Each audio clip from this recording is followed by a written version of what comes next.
welcome in our good friend, John McMullen, who covers the Philadelphia Eagles and, of course, the NFL. Follow him on Twitter at JFMcMullen, Philly Voice, Jacob Media, Burrs 365, and so much more. Johnny Mac, how are you? I'm doing well. How are you, Rich? I'm doing very well, my friend. Always good to touch base with you. All right, let's get into the coaching carousel that is. I mean, listen, I was a little shocked that Flores got fired, but let's not act like this guy is Vince Lombardi. I mean, it seems like the outcry is, oh, my God, he's going to get another job. I mean, he's a good head coach, but I think you might have tweeted this, or this is something you and I have talked about in the past. Look, head coaches and GMs don't always get along, and coaches and players don't always get along. So whatever the situation down there in Miami was, I think he's a good coach. I think they played hard for him.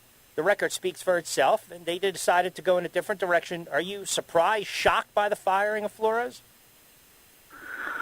No, for that reason. I mean, look, I always talk about, and with coaches and GMs, with coaches it's more of obviously scheme, and if you talk to personnel people or you talk to GMs or owners in this league, they'll tell you if you're hiring a scheme, you're doing it wrong. And I think fans focus in on that and say, okay, that's a good coach, or this is a good coach, or he's a good coach, or I like this scheme, I like that scheme. The most important part is getting everybody on the same page. You're the on-field leader. So if you're not getting along with the GM, I mean, then it becomes, and we've seen it in Philadelphia with Howard Roseman in the past, and Chip Kelly, obviously, it becomes a decision. And then the owner has to make a decision. And you can debate whether he picked the right guy, Stephen Ross. I mean, I'm not there, so I don't know. But, you know, it's incumbent for you as sort of the on-field leader to get as many people on board as humanly possible. Now, you can never get everybody because there's too many different personalities, but as far as head coach and GM, yeah, they got to be on the same page. And if they're not, the owners ultimately got to pick one or the other, and Stephen Ross made his decision. Yeah, let's not forget the GM who the GM drafted. I mean, when you think about it, right? I mean, they were trying to sell the fan base on Tua. We saw the changes in Chicago. You and I, we kind of knew that was coming with Nagy and Pace. Your Minnesota Vikings decide to pretty much, seems like they're cleaning house. You got Zimmer, Fangio, which I thought was going to be out as well. A little surprised Carolina's going to stick with Matt Rule, and we'll get into the Giants in a second. But do you believe Chicago and/or Minnesota are destinations that you can kind of sell a coaching candidate, a head coaching candidate? Yeah, I do. Chicago obviously has the history behind them and been around so long. One of the core franchises in the NFL, major market. The issues with the family ownership and those types of things, I mean, that's a concern, and how things have been run for a little bit too long. So you may have a little hesitation there, but I don't think, similar with the Giants, by the way, and we'll get to the Giants, because of the stature of the organization, I think they'll have plenty of opportunities to get decisions right. The question is, can you get decisions right? With Minnesota, yes, because they have one of the top two facilities in the NFL.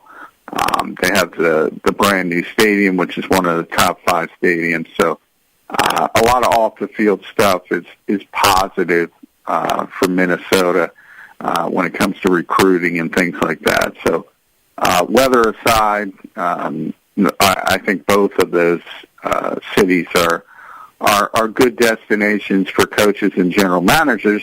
The problem is you got to deal with Aaron Rodgers. That's right. you can't beat him. That's the bad part. Yep. Yeah.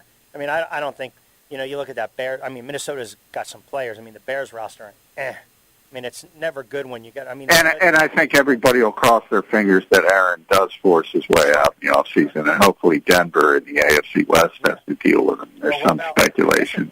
What about Flores turning around and getting hired by Denver, and then they figure out a way to bring in Watson?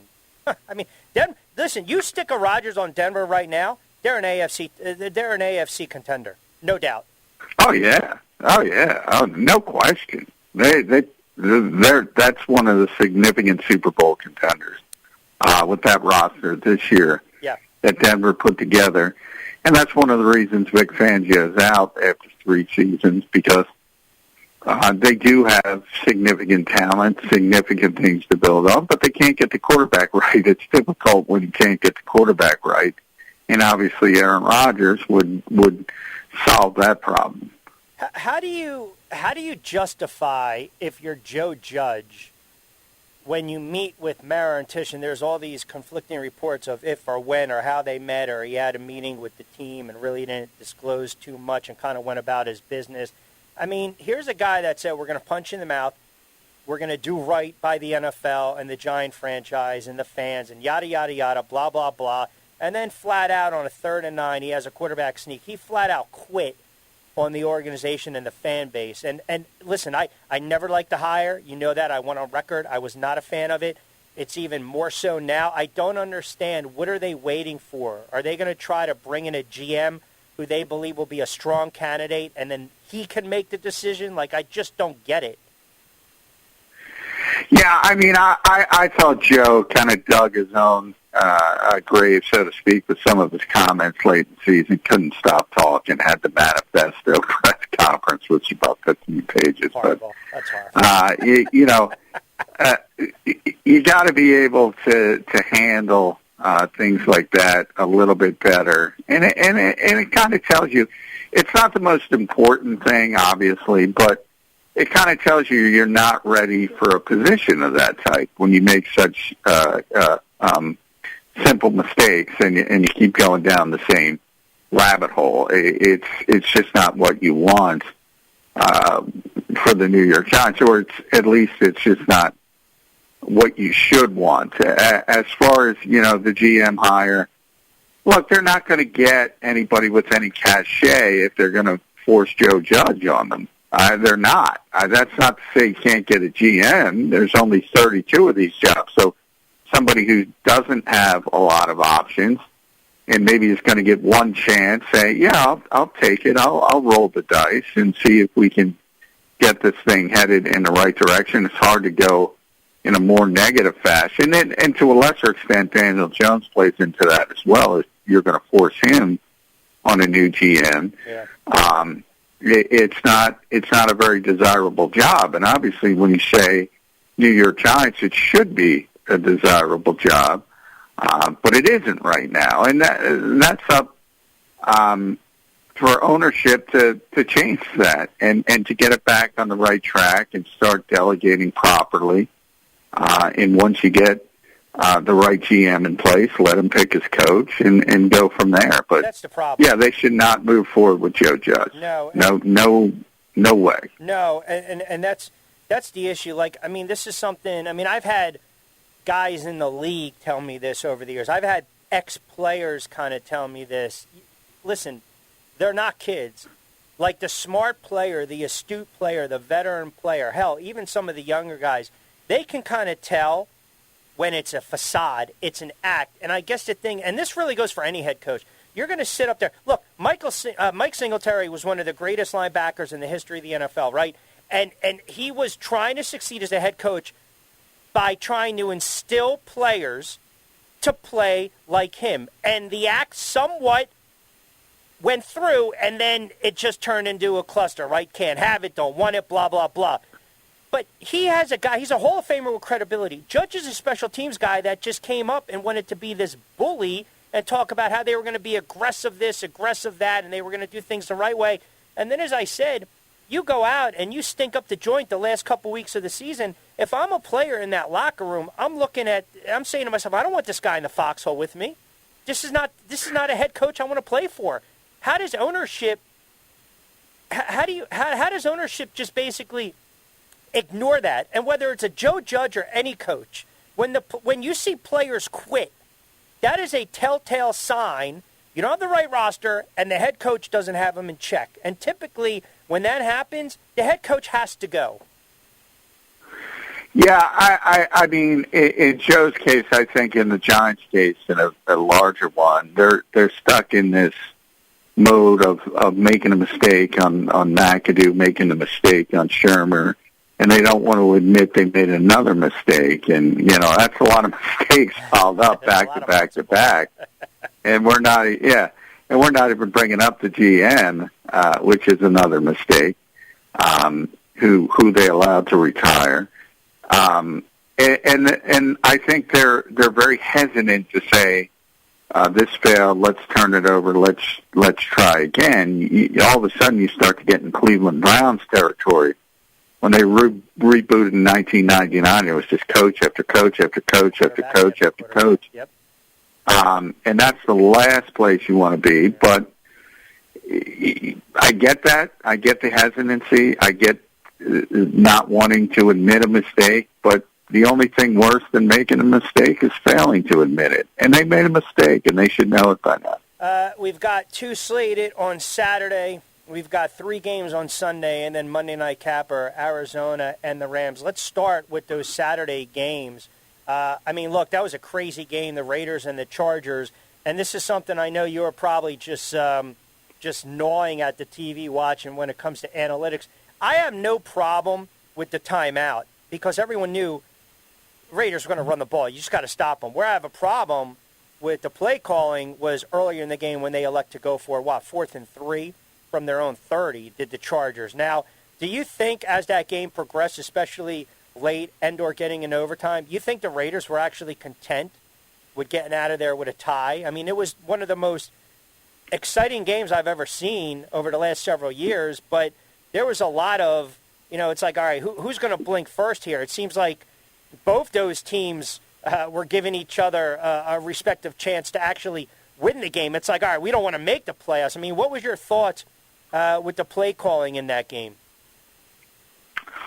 Yeah, I think Brandon Staley takes it to a degree it doesn't need to go to when it comes to 4th downs. Now, I'm not talking about the 4th down necessities where Justin Herbert kept completing and bleeding and moving the football. What an amazing quarterback he is. It's amazing that team is not in the playoffs. And part of it is, he takes it a little bit too far. As far as the timeout, I do think it gave the Raiders an opportunity to rethink the situation. Look, I think they were going to try to kick a field goal anyway, just run the clock down, because Carlson's having such a great year. He's got such a big leg. Even if it were 57-58, I think they're trying to win the game. And obviously he called the timeout to try to get the right run defense in there, and they didn't make the play. Ultimately, that's the issue. But Staley's been a hot button guy. These people that do defend him and jump on the sword, no, it's not proper to question anything. I mean, they're just as full of you-know-what as the people who completely dismiss analytics. I mean, they're the same thing. There's never they claim everything is taken into account. Sure. 4th quarter overtime, guys are gassed. All these supposedly models take all these things into the process. That's their explanation when people ask, well, do you look at certain situations? Is there nuance? They always say, all these things are built into the model. They never show you the model, right, but all these things are built into the model. Yet the model always comes up with the exact same answer. Right. And that's just not, So both sides, and I've had this discussion with, Matt Manicherian, who used to be a scout in this league, an analytics guy. He kind of straddles the fence. He's an interesting guy. Because he loves both, and he told me that. He's like, both sides are so headstrong, and there's always an in-between ground, and that's what is lacking, certainly on Twitter. But Brandon Staley, he's too aggressive. He's taking it too far. But you know what? I'd rather have Brandon Staley than the old school coach that is trying to flip the field and do all that nonsense, because that's just not going to work in the modern NFL. All right, a couple minutes on some of these games before I let you get out of here. One with the Eagles and Tampa. Pats and the Bills, they split during the regular season. I mean, look, I don't think you're going to see anything different in this game, right? I mean, they're familiar foes. If one team would have won 2, I would have turned around and said, hey, it's tough to beat a team 3 times in a season. Buffalo's laying 4. Total is 43. The X factor might be Belichick, but it can also be a rookie head coach going on the road for the first time in the playoffs in Mac Jones. Yeah, I don't like the way New England has finished the season. And it is, a rookie quarterback, as you mentioned, in his first playoff game. I do tend to give a lot of deference to Bill Belichick. I just don't think he has the horses yet. And if you go back to that one game, that was the outlier game against the Bills where they just ran the football because of the weather. I just think the Bills are a better team, and ultimately they're pretty significantly better from a talent standpoint. So even though I hate to go against Bill Belichick, I just think the talent disparity is too great. Yep. No, I tend to agree. I don't even know if I'm going to play this number. I think the 49ers are a live dog. I mean, that line is sitting at 3, and I know Jimmy G, we talk about these X factors. Dallas, I think you give the ball more to Pollard than Zeke. We know about their offense, but the 49ers can run the ball. They can play a little defense. I know an ideal situation is not having Garoppolo drop back to pass and throw, and let me be generous, 25 to 35 times. But I'm a fan of Jimmy Garoppolo, and I get it. I mean, look, sometimes he just has these bad picks, but they've got some playmakers, and I'm not going to say they're going to outright upset the Cowboys, but this is a game. It wouldn't shock me if the 49ers went on the road and really put up a fight here against Dallas. No, it wouldn't shock me because they can run the ball so well, San Francisco, and they have such a unique rushing attack, and Kyle Shanahan, all the motion and all the difficulties he creates. Trent Williams will be back. I believe. So that is a huge upgrade. Dallas is so talented. It's going to be interesting. I almost hope for the upset for this reason, Rich. It's going to be interesting to see what Dallas does because Kellen Moore's getting a lot of interview requests. Dan Quinn's getting a lot of interview requests. And I know Jerry loves Kellen Moore specifically. So if all of a sudden one of these teams wants Kellen Moore to be a head coach, it's going to be interesting on a one-and-done type situation if he thinks, all right, let me keep Kellen Moore, let me elevate him and move on from Mike McCarthy. I almost like to see what would happen in that situation. But Dallas is so talented, man. They are so talented. They might be the most talented team in football. That could be. That's a good top to bottom. That's an excellent point you bring up on Moore. I didn't think about that. Steelers and the Chargers. Chargers laying 12 and I'm sorry, Steelers and the Chiefs. I wish it was the Chargers. Steelers and the Chiefs, not Pittsburgh, that is. Chiefs laying 12.5, 46.5. Yeah, this is the one lock to me. This is the one lock. You think and I like Mike Tomlin, but yeah, I mean the Chiefs are too powerful, too explosive for the Steelers. It's going to be a bunch of Ben Roethlisberger checkdowns. Chiefs are going to run away with that one. It would have been so much more interesting to see the Chargers in the playoffs than the Steelers. Totally agree. I mentioned in the onset that I think the most fascinating quarterback in the playoffs from this standpoint. Joe Burrow? No, is Stafford. Yeah, I'm disappointed in the way Matthew Stafford played in the second half of the season. Yeah, but it's not. There's no way they can lose that game to San Francisco. No. I mean, that was atrocious. I know, but let me just say this. Any other year, his numbers are staggering.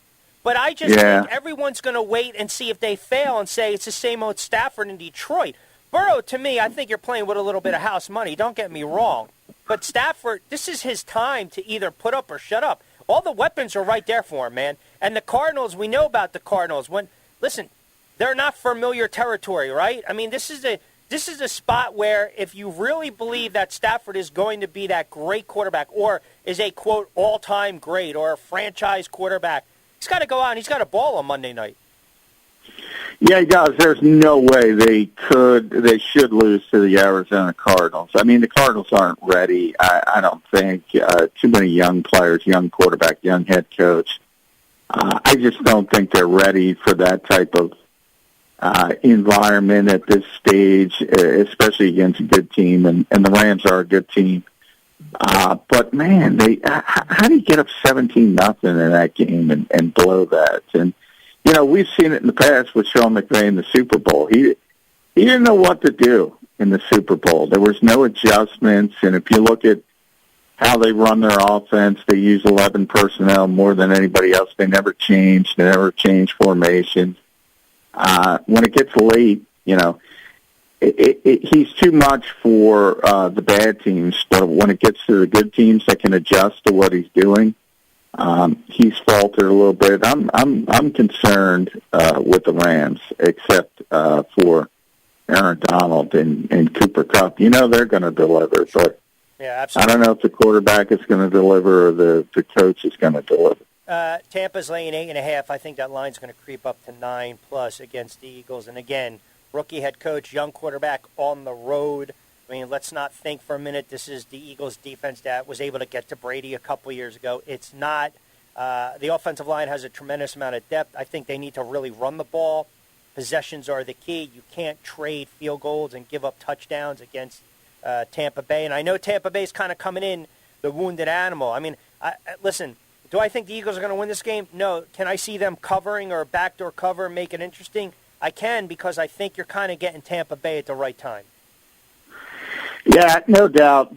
Obviously, they don't have Chris Godwin. They haven't had him for a while now. Antonio's off the rails again. He's gone. So, it's interesting because the Eagles, when we talk about their passing game, it's Devontae Smith and Dallas Goedert, basically nothing else. Now Tom Brady's kind of dealing with that, with Mike Evans and Gronk and little else, maybe a little bit better because they have Cameron Brate and the kid from Minnesota, Tyler Johnson, but it's not the same as what they were early in the season, and we'll see if Leonard Fournette can get back. Shaq Barrett, I know, is going to be back, so that'll help them.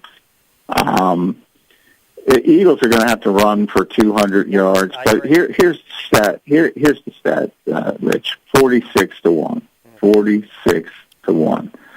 Playoff game number 46 for Tom Brady. I know. Playoff game number 1 for Jalen Hurts.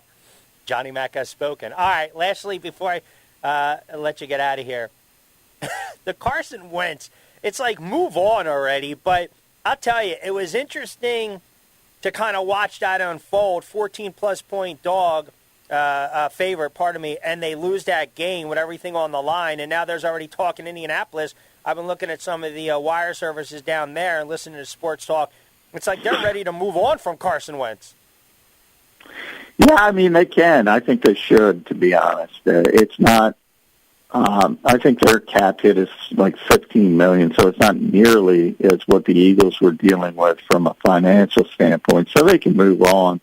The question is, can you find somebody better? And they should be able to find somebody better. I agree with you. Eagles fans should just turn the page, and there's way too many of them too excited about rooting for the guy performing poorly, and he did, but he just hasn't been the same since the injury, and he's not going to be the same. He's just not the same person physically, and he's not, the Tom Brady type, Peyton Manning type, who can overcome a loss of physical gifts and just beat you with his, ability to read defenses and go to progressions and do all the little things. He's not that type of player. So when he lost the athleticism, he lost the specialness. And, the Colts should move on.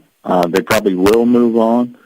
And that might be it for Carson Wentz as a starting quarterback in this league, because I don't think anybody else is going to be clamoring for the way he's played over the last two seasons. That includes earlier this season when people were saying, he's playing pretty well. No, he wasn't. He was below average.